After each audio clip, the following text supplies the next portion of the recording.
CM এর চাওয়া? দেখুন, সিএম ম্যাডাম, শুভেন্দু অধিকারী মহাশয়, নওশাদ সিদ্দিকী যারা আছেন 24/7 পলিটিক্স করছে। আমাদের মুভমেন্ট, আচার আচরণ, কথাবার্তা, ড্রেস কোড যা দেখবেন সব রাজনীতির বাইরে আমরা কিছু আর বুঝছি না। তো স্বাভাবিকভাবে ওখানে যিনি যাচ্ছেন, সিএম ম্যাডাম যাচ্ছেন, এটা বলতে অবকাশ লাগছে না। শুভেন্দুবাবু কদিন আগে গিয়েলেন ধর্মীয় স্থানে, আবার ম্যাডাম গিয়েছিলেন শিখ ভাইদের এতে প্রোগ্রামে গিয়েছিলেন, হোলির প্রোগ্রামে গিয়েছেন, দুর্গা উৎসবে যান, যেখানে যান দেখুন পলিটিক্স আছে। এটা তো সরকারি প্রোগ্রাম, মানে সরকার আপনারা দেখুন, আমি যাবো কি যাবো না আমি এখনো ক্লিয়ার করছি না। 4টের সময় মুখ্যমন্ত্রী আসছেন, আমাকে আমন্ত্রণ জানিয়েছে। আমরা ওখানে উপস্থিতি হচ্ছি কি অনুপস্থিতি হচ্ছে আপনারা দেখতে পাবেন।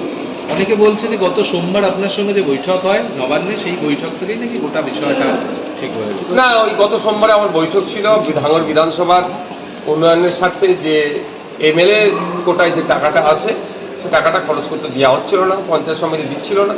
তার পরিবর্তে যাদেরকে আমরা রূপায়ণকারী সংস্থা হিসেবে দিয়েছিলাম, সেটার পরিবর্তন করে দিয়েছিল। সেই নিয়ে আমি নবান্নে গিয়েছিলাম, তিনি আমার কথা শুনেছেন। আজকে আমাদের প্রতিনিধি একটা ডিস্ট্রিক্টের সর্বোচ্চ কর্তার কাছে, তার ডিএম এর কাছে যাচ্ছেন কাজের অগ্রগতি সম্পর্কে জানতে। ওই সময় ওই ধরনের কোনো আলোচনাই হয়নি। কংগ্রেসের বি টিম বিশ্বাস করেন নিজেকে তৃণমূলের বি টিম না এই টিম?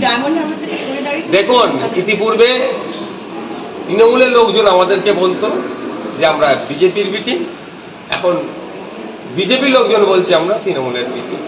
তাহলে আমার প্রশ্ন এখানে, তৃণমূলের এ টিম কোনটা আর বিজেপির এ টিম কোনটা? তাহলে আমরা বি টিম, তার কথা তর্কের খাতির আমি বললাম। তো এ টিমগুলোকে আগে খুঁজে বার করুন। কথাই আছে না, চোর মাচায় শোর। আমি এখানে কাউকে চোর বলে অসম্মান করব না।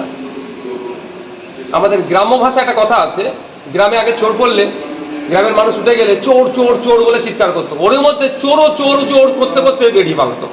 ব্যাপারটা হচ্ছে আমাদেরকে অনেক রকমভাবে দেখে দেওয়া হচ্ছে। আমরা ভাগিদারিত্বে রাজনীতি করতে এসেছি, পিছিয়ে বর্গের, দলিত, আদিবাসী, মুসলমানের অধিকারকে প্রতিষ্ঠা করতে এসেছি।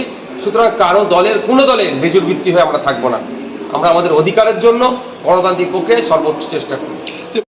ফুলপ্রাসিপে যত পিসিআইপিজেদা আছেন প্রত্যেকের কাছে গিয়েছেন। ইতিপূর্বে মুখ্যমন্ত্রী একাধিকবার ফুলপ্রাসিপে আসলেও এইভাবে এই বৃহত্তর আকারে প্রোগ্রাম আমরা করতে দেখিনি। এই প্রথম প্রোগ্রাম হচ্ছে জেলা প্রশাসনের পক্ষ থেকে, ডিএম ম্যাডাম আছেন, এসপি সাহেবের পক্ষ থেকে চূড়ান্ত প্রস্তুতি নিচ্ছে।